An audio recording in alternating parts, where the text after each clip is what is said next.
i marts måned i Randers.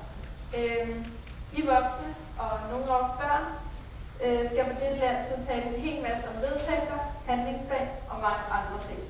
Og så skal vi vælge formand og næstformand. På vores landsmøde gik vi meget længere. Vi vedtog nemlig en børnelov. Vores børnelov handler både om, hvordan børn skal have det i familien, i skolen, i fritid og ude i verden. Jeg kan sige nogle af de ting, som børnene har skrevet og sagt i børneloven. Rettigheder til mad. Ingen børnesoldater. Ingen rygning, hvor der er børn til stede. Stop mobning.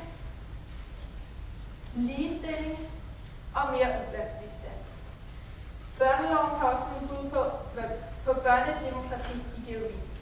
Jeg kan blandt andet nævne møder, hvor børn deltager, skal ikke handle om økonomi.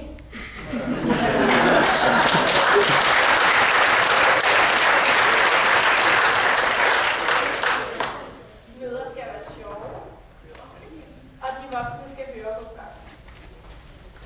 Jeg synes, at børnene er kommet med rigtig mange gode bud på, hvad der er vigtigt for børn, både i Danmark og ude i verden. Nogle ting kan vi selv ændre på, men andre ting får hjælp af politikere, så de kan hjælpe os med at sætte tingene op, der hvor de besluttes, nemlig rundt omkring kommunerne og i Folketinget.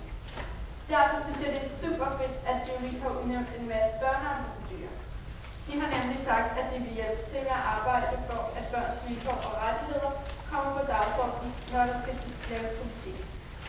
Jeg synes derfor, det er ret fedt, at vores overambassadør er her i dag. Vi i børneudvalget vil nemlig gerne have lov til at overrække vores børnelov til Socialdemokratiets formand, Helle.